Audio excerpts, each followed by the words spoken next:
Bismillahirrahmanirrahim. Değerli basın mensupları ve aziz milletimiz. Bilindiği üzere Diyarbakır'da özellikle partimizin isminin kasten karıştırıldığı bir takım entrikalar dönüyor. Yeni bir kaos denemesi için Diyarbakır'ın merkez seçilmesi tesadüf değildir. Siyonist çetenin soykırım suçlarına karşı en gür şekilde karşı çıkmış bir kent olarak Diyarbakır, bu açıdan kan ve kaostan beslenen güdümlü kesimleri belli ki ziyadesiyle rahatsız etmiştir.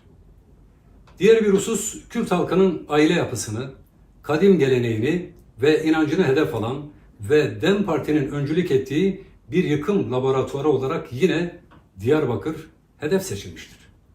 Diyarbakır'ın tarih, kültür ve inançla yoğrulmuş kadim kimliğine karşın, cinsel sapkınlıkla yoğrulmuş ahlaksızlığı politik bir kimliğe büründürme, aynı zamanda siyasi bir hedef ve araca dönüştürme çabaları zaten ortadadır.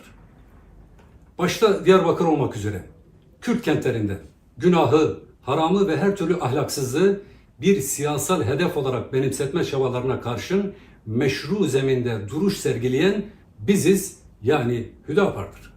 Bu nedenledir ki malum örgüt marjinal sol ve siyasi uzantıları tarafından Hüdapar bilinçli bir şekilde hedef seçilmiştir.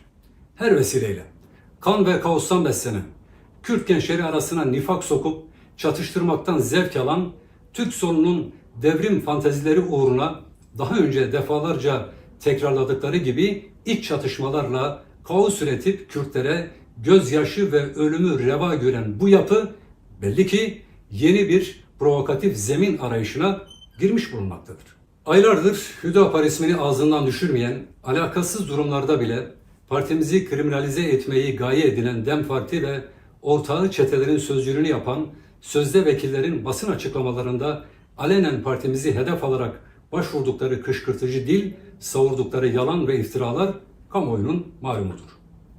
Son zamanlarda hız verdiğiniz kaosa endeksi entrikalarınız gözlerden kaçmamaktadır.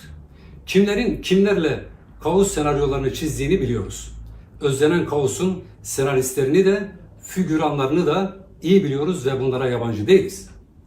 Şunu merak ediyoruz. DEM Parti olarak ahlaksızlığı ve cinsi sapkınlıkları normalleştirmekten ve yeni bir kimlik olarak Kürtlere dayatmaktan ne zaman vazgeçeceksiniz? 40 yıldır akıtılan kanın amacı cinsel özgürlük sloganlarıyla meşrulaştırmaya çalıştığınız cinsel sapkınlık mıdır? Kandan, kaostan beslenmeyi nereye kadar sürdüreceksiniz? Halkın çocuklarını ayrıştırıp çatıştırmaktan bıkmadınız mı? Bunu ne zamana kadar sürdüreceksiniz? Kürt gençlerini her defasında Türk solunun devrim fantazilerine kurban etmek yormadı mı sizi? Yeter artık. Bu kışkırtıcı dilden vazgeçin. Ve şunu unutmayın. Milletin çocuklarını birbirine kırdırmanıza asla müsaade etmeyeceğiz. Millete bu kadar kötülük yapmaya hakkınız yok ve biz buna izin vermeyeceğiz.